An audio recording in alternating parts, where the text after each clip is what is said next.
It started as nothing more than a simple request, routine, ordinary, forgettable. Archie's school had asked Meghan Markle for two basic documents, the original birth certificate and his medical records. Standard enrollment paperwork. Every parent goes through it. But when Meghan handed in photocopies instead of originals, that's when things began to unravel. Staff reportedly told her the copies couldn't be accepted. Regulations required original. That's when the quiet exchange in a school office turned into something else entirely, something that would spark whispers all the way back to Buckingham Palace. Sources close to the scene say Meghan's frustration was clear. She allegedly explained that the originals were sealed by the palace for security reasons, a statement that immediately raised eyebrows. Because in royal history, not once, not even for Prince William or Princess Charlotte, had any royal birth record been sealed from public view. So why now? Why Archie? That small moment of resistance, that refusal to hand over the originals, became the first crack in a story far larger than anyone expected. What began as a paperwork issue was about to turn into a question of truth, lineage, and secrecy. To understand how we got here, we have to go back to the day Archie was born. Tradition dictates that every royal birth is marked by an official announcement, proudly displayed on a golden easel outside Buckingham Palace. It's transparency, proof, and heritage. But when Archie arrived, that golden easel never appeared. Instead, the palace issued a short, carefully worded statement. No doctor's signature, no time,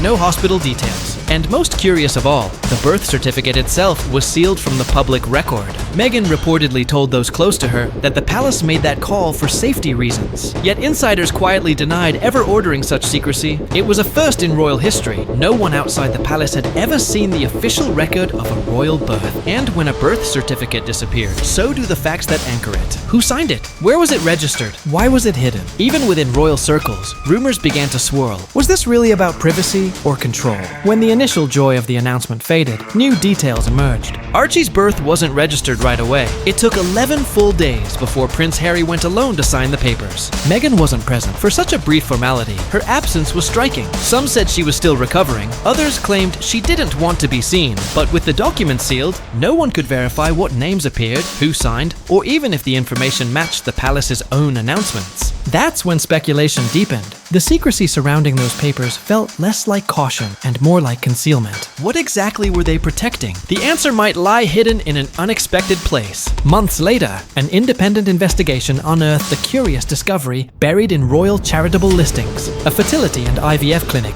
quietly linked to King Charles. Not a hospital, not a foundation, but a facility known for handling embryo transfers, surrogacy, and genetic preservation for elite families who value both privacy and legacy. The revelation sent shockwaves through royal watchers. Could there have been a deeper reason behind the sealed records and delayed registration? No one inside the palace will confirm the connection, but no one has denied it either, and that silence speaks volumes. Whispers suggest this could be the reason Meghan holds such delicate leverage, the kind that could shake the monarchy's foundation. Because if a royal heir's conception involved a private fertility arrangement, it wouldn't just be scandal, it would threaten the very line of succession itself. Then came another twist. When journalists tried to verify birth certificates for both Sussex children, Archie and Lilibet, California's registry returned baffling results. No such records under those names, dates, or hospital details. Officials brushed it off as a privacy shield, but longtime clerks insist records don't simply vanish. Either the children were registered under different names or not registered at all.